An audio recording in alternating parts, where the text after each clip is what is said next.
Welcome to this week's edition of the Belau Report. I'm Jane Belau. Our guest this week is John Wade, a familiar face and a very bright man. And you were the president of Ready, and you are the president of Ready, but you also are running the Small Business Development Center. And the city is just plugging along and growing, and we're just looking for an update. Yeah, thank you, Jane. It's great to be here with you and Guy. Always fun to see you and appreciate all you do. I remain excited about our future. You know, certainly we have challenges. We can, certainly talk about those too. But when I look at not only our base economy and what drives that, obviously healthcare, but it's also manufacturing. This is a big manufacturing area. I was at Geotech yesterday in Stewartville. They've got nearly 450 employees. Wow. In that company. And we have a number of solid manufacturers in the area, Crenlo, others, and many others. We have a growing technology sector, companies like Rion and Viriad and new ones every day that are choosing to start their businesses here. So that's exciting. We need to continue to diversify this economy, but we have this great base of healthcare, kind of that epicenter, and Mayo wants to continue to diversify into other businesses as well and support other business startups, but also continue to expand the practice here. And certainly they're expanding in other parts of this country too, but they're going to continue to make a sizable investment here going forward. So that's exciting.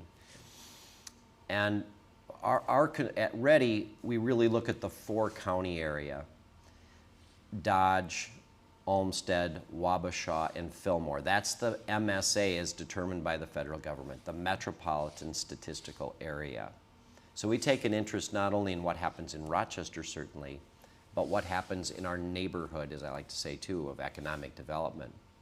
Because as we also know, when you have nearly 30,000 people a day come in and out of Rochester to work, we can't survive without the neighborhood. Yep, that's right. And so I think it's always wise to respect people wherever they are, appreciate them for who they are, and what they do for this region to make it economically viable. So that's correct. And you were one of the first people to recognize this. And through your work in Ready, although it started as a Rochester Economic Development Agency, you were expanding it and looking at southern Minnesota. And we work collaboratively with organizations like, well, of course, your good friend Tim Penny does a wonderful job. Oh, yeah. At the Southern Minnesota Initiative Foundation. We partner with them. We partner with DMC. We partner with the City of Chatfield and many other economic development organizations, because when we partner, we can put a lot more together for business. So it's not, economic development truly is a team sport. So for example, if Belau Enterprises decided you want to go from 100 employees to 150, and you look for help in how to do that, we have a critical workforce shortage, you have workforce training issues, you have expansion issues. We devised a little program called Ready, Set, Grow, and we bring together Ready, the individual city or municipality, their economic development authority, representatives from DEED, occasionally the Workforce Development Center, WDI, and we bring them together holistically to say, Belau Enterprises wants to go from 100 to 150 employees. How can we help them get there? Clearly, it's their money. It's the company's money that they're investing a lot of, but we want to keep those jobs here and we want to grow them here. A lot of the challenge we have today is pure fulfillment of the jobs that are already here because of the tight labor market. Trying to get people properly trained in order to get those jobs, because even manufacturing, agriculture, almost all jobs require some kind of skill training. It may not require a bachelor's degree, certainly, but working together with higher ed institutions are other partners of ours, because when it comes to job training, for example, let's use geotech for an example. If they want to expand and grow, they've built collaborative partnerships with organizations like Rochester Community and Technical College, or help develop a welding program or other things to help. And they're just one example. Companies do this all the time. Depend upon the education partners at all levels, certainly not just baccalaureate, but at training levels as well, to get our workforce ready to fill those jobs. So there's a lot of good things going on in the area. Again, we often think healthcare, and it's critically important to us. But when you look at manufacturing, when you look at all those base jobs, that manufacturing, agriculture is still large in this region, huge presence. It makes it kind of exciting. It's a very, in some ways, very diversified as you look at the broader area. And we continue to do everything we can with those partners I mentioned, including Smith and DMC and others, to focus on diversification of the market. Now, DMC, let's talk about what they're doing that is similar, or they're speaking of it as it's similar to what you're doing. Okay. But they're not you. No, they're similar. I would view them as two complementary organizations. Yeah. So for example, if you wanted to, they are focused on a geographic area, primarily in the center of the city, the DMC zone. And it does go out to same areas, but they're in a much more, their area is much stronger defined. So for example, if a company is coming into Discovery Square, which is a great project of DMC, and if there's things that we can do to help that business, either through other funding streams that we have that they don't have. Remember, as you well know, DMC is really about creating this great experience for the patient and the visitor, but it's also about infrastructure investment.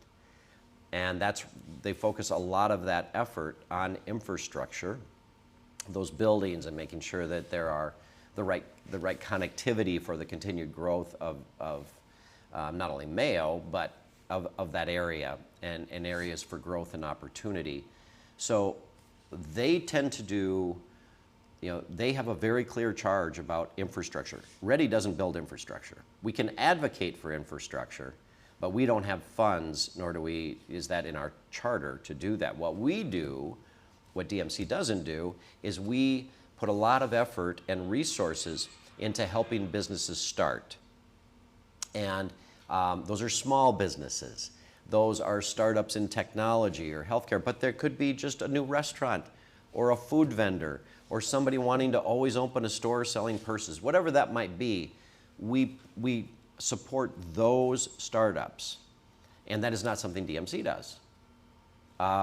We pay attention to real estate, not only downtown, and we work collaboratively with DMC in that environment, but we also have a much broader area of interest related to real estate.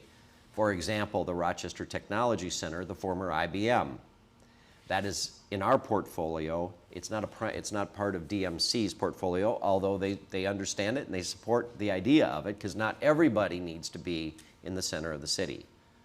So where it makes sense, we would certainly direct people to DMC if that is where their business probably ought to be. And likewise, DMC would refer people to us. But on a number of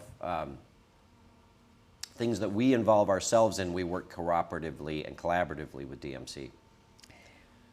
Well, when I interviewed the mayor 2 times ago, and she was going to a meeting on the expo of 27 that is being sought by Bloomington. And I said, where's Rochester in this? Well, we're a little late, but we're at the table.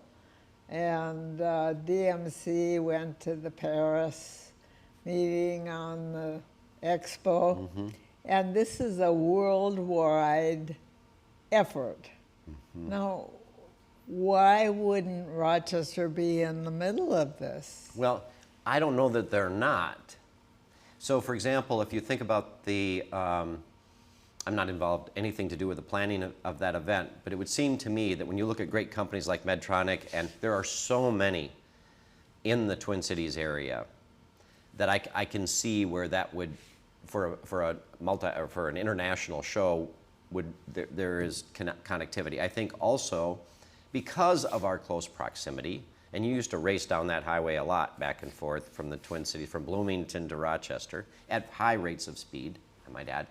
I wouldn't be a bit surprised if certain participants in that World Expo would also be taking a look at Rochester strategically. Again, I don't know that, but I can also see where if you're going to have an international show of that size, that it would make sense to perhaps have it in the metro and have some connection to. But its theme is a healthy population and a healthy people.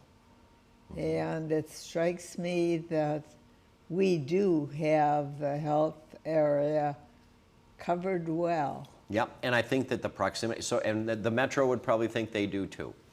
So I think that I could see where you could have something there because of all of those other business interests, perhaps, and then also have connecting pieces to communities like Rochester where participants would certainly be interested. Because not only is Mayo interesting because we are great deliverers of quality world-class health care, but we also consume a lot of goods. Yeah. And this is an enterprise that, buys over $2 billion worth of goods and services a year. So if you're selling something from somewhere else, you probably want to pay attention to that market too. Okay. So I applaud. I'm glad the mayor is at the table, and I'm sure that we will advance ideas or maybe connections, day trips, other things where participants would certainly take an interest in what's going on in Rochester. Okay, that's your collaborative look at it, and that's what served you so well in this city and this four-county area. And how are we going to address the labor shortage? Well, it's certainly a challenge on many fronts. I think technology is obviously going to play a part in that.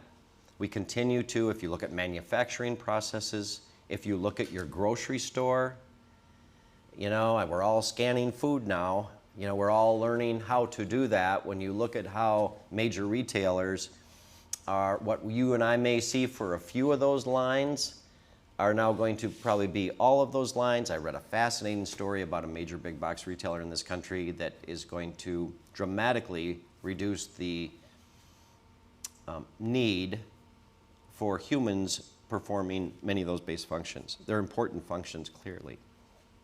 So if technology replaces people in some areas, hopefully it will provide an opportunity for people that may not be working in that environment to be trained into other areas where, frankly, they may be even able to make more money, provide a better way of life for themselves and their families by moving into some of those other sectors that will continue to need more. We cannot consume. We have far more jobs than we have qualified people for.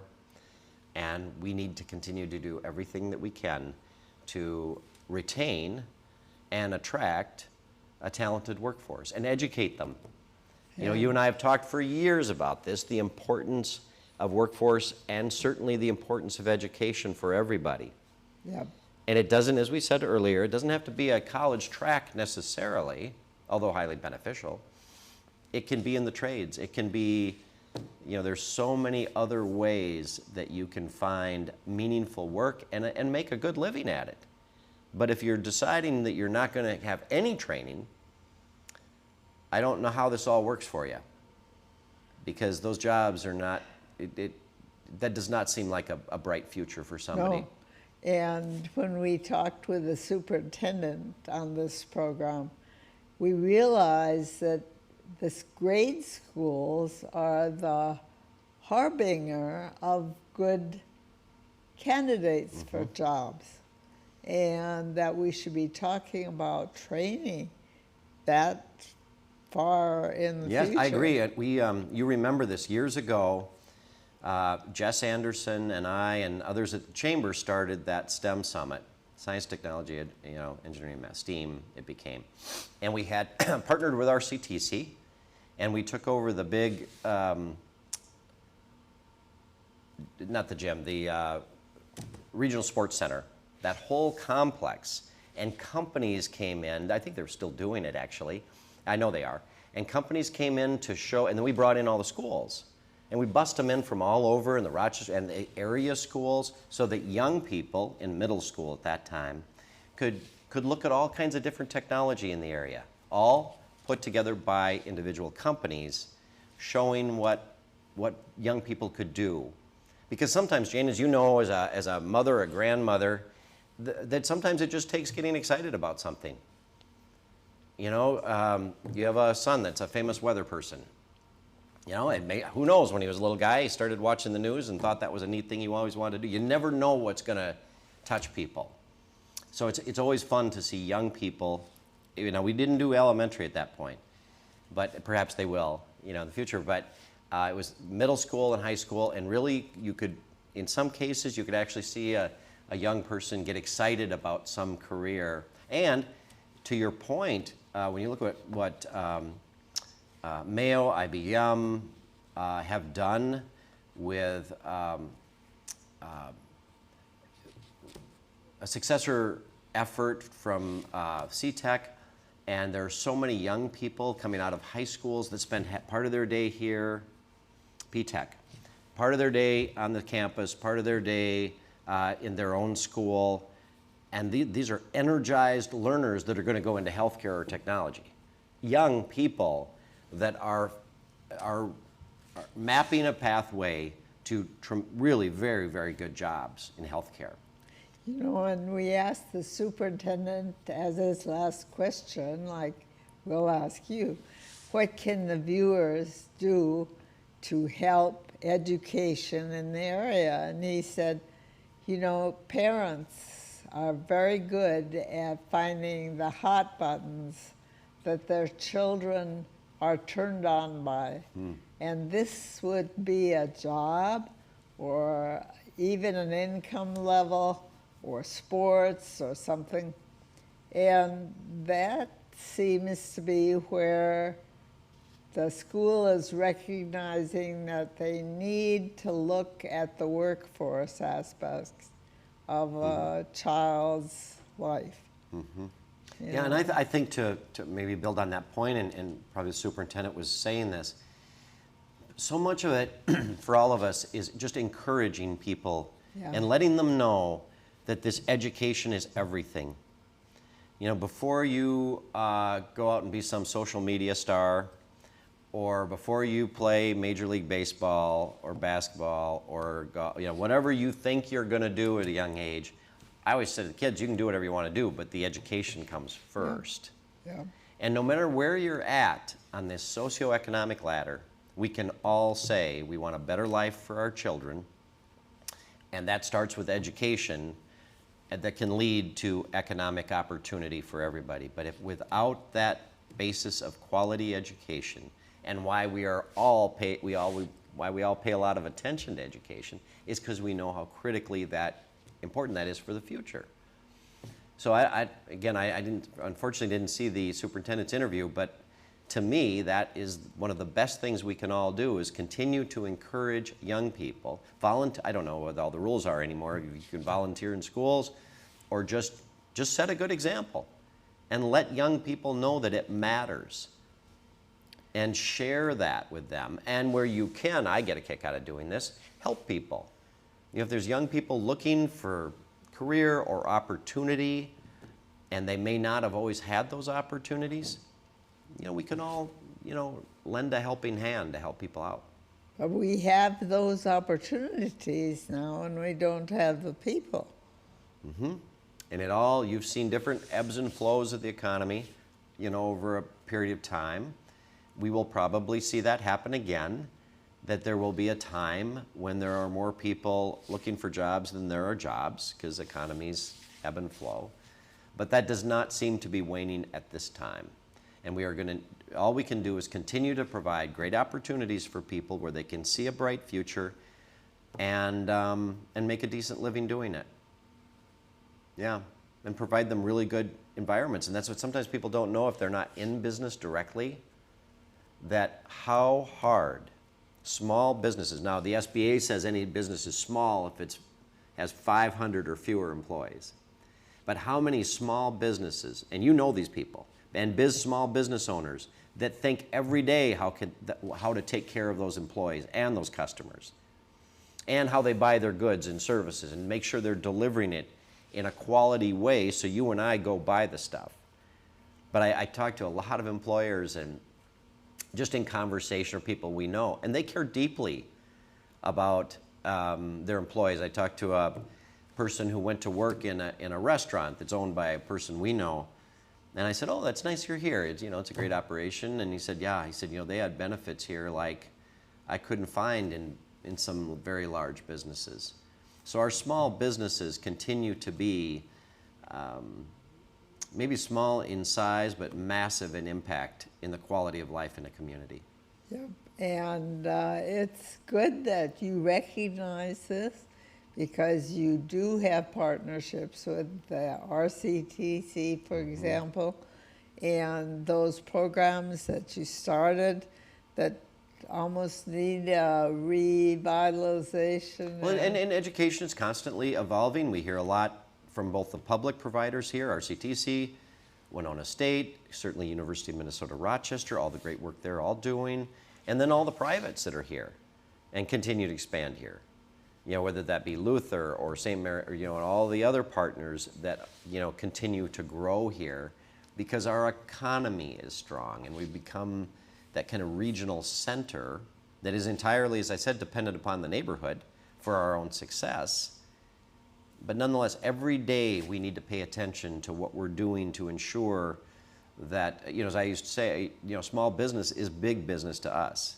Most of the startups in an economy are small business. Everyone pays attention to the bigs because they get all the attention and have all the money. But small business is big business, and it remains critically important to the base of our economy. What can our viewers do to help you to do this job? Well, I think pay attention and take an interest in what's going on in the community, support education, support economic development opportunities where they see fit to be engaged in the quality of life. We talk not only about jobs, but how is the life here? Are we taking care of our workforce? How's housing look? We have a critical workforce shortage, housing shortage. What should we be doing to pay more attention to that? How does our city look? How are we taking care of services? How do our roads look? How do our parking ramps look? Are we taking care of everybody that needs to be taken care of? What are we doing for homelessness? Are we doing something different and innovative to help those people in most need? So all of those things contribute to making a region or an area viable for people to move to. And not just those to come here, but for those of us that live here. We want the best possible lifestyle we can have. That said, so what can parents do besides help their children focus on a job? Well, I think it's focus on, if I heard mean, that right, I think the education will lead to the job. Yeah. So I think it's not a chicken and egg thing. I think it is the base of it is the education. Doing the very best you can, getting the best tools you can get for a child to make sure, and that's people and process and support, to do well in school. Because without that, the other doesn't work. Are we being distracted by things like transforming their sexuality at an early age rather than looking at jobs? Well, I think that there will always be many outside influences on all of us in society. And we can put all of those at the top of the funnel and always know that there will be a lot of things to talk about. When it really comes down to it, I think most parents know instinctively that while those things are all interesting, however you are as a human being, that ultimately you have to have education in order to live and participate in society, because it can lead to not only knowledge and understanding of fellow humans, but it will definitely serve you well economically. So that's why I always think the base of it is always education. Certainly you can talk about faith and family, work, thrift, but that education is the basis of much of that, to me. Okay, now, so how do we help our education system? Pay attention. I guess, continue to pay attention to what they're doing. And does it make sense for you? Does it make sense for your child? And there's a lot written about education every day, so we can get a good idea of what the school system is doing. And I think it's important to share with our elected leaders on the school board or the administration of any school district about what's important to, in my case, the business community, or in the case of economic development, and for other people, whatever their topics might be, to ensure that a child doesn't have to know everything in school, but they need to know certain fundamental basics of education, and also all new things of technology and how we are tolerant. I think tolerance is a big deal. I don't think we're as tolerant today as we were before. I frankly enjoy not having conversations with people that don't necessarily agree with me, but I will respect their right to do that. I think that in education, it is very, very important that we continue to listen to all people and respect them, because when we stop respecting other people, even though they may disagree with us, it's probably not a good pathway for society. It's such a temptation to ask you what the national scene is doing to help communities like ours that has an understanding of the interactions of community and the discipline of differing opinions. But how do we reverse the open borders idea with people who want to work in the United States? Yeah. Well, the good news is we have a lot of people that want to come to the United States and continue to. And we have the country has been built on orderly migration. And as people migrate into the country and choose to integrate into this society, that has served us very well. My relatives, your relatives probably, we all came to this country from somewhere. And that, all of that said, it has to be legal, and there has to be a process for that. And in any country in the world, borders matter.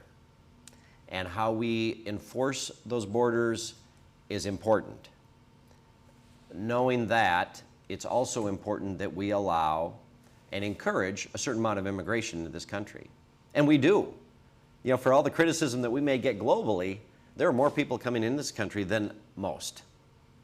And we allow that. We encourage organized migration into the country. When it gets overwrought, it's probably something of great concern. How about artificial intelligence and its potential for replacing jobs? Well, I think it's in us now, and if anyone needs artificial intelligence, it's me. So I'm open to this idea of artificial intelligence. We see it used in different ways even today. And it will continue to evolve, but people do know.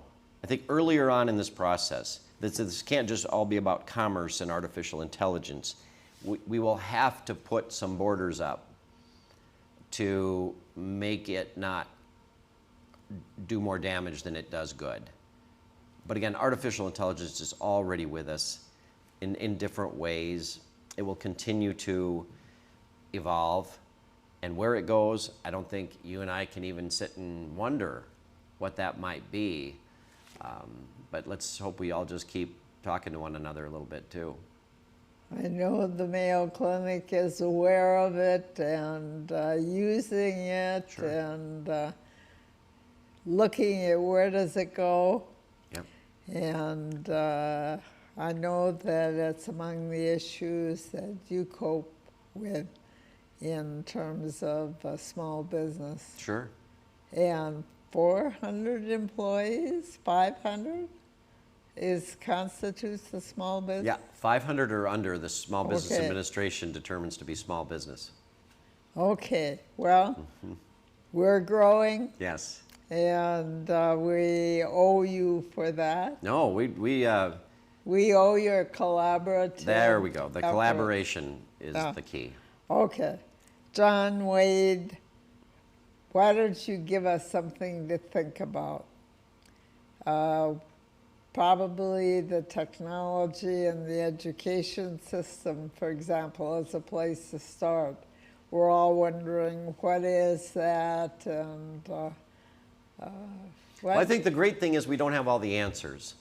And yet we keep building roadways to get to that next area. And it's beyond our control to know what really will be coming. But what we can do is do the very best to have good infrastructure, from my world, from economic development, good infrastructure, good jobs, good education systems, clean cities, good infrastructure, to continue to retain the people we have and attract people here that can continue to participate in the growth of the economy and live in a great area. Whether you're in Chatfield or Preston or Pine Island, wherever that might be, it's a big neighborhood, and we've got really good areas to live and work and play. And sometimes just paying attention to the basic things helps us a lot in building, because ultimately you have choices of where you go to work. So we have good choices to where to work. We just also want to make sure that this is a place you want to live as well, and keep it that way. Okay, John Wade, thank you. Thank you, Jane. And we look forward to the next time we talk. And we thank you, our viewers, for your interest in the city, the four-county area, the small businesses, the big businesses, and the nation and the world. We'll be with you again next week, same time, same channel. In the meantime, have a very good week and have a very good night.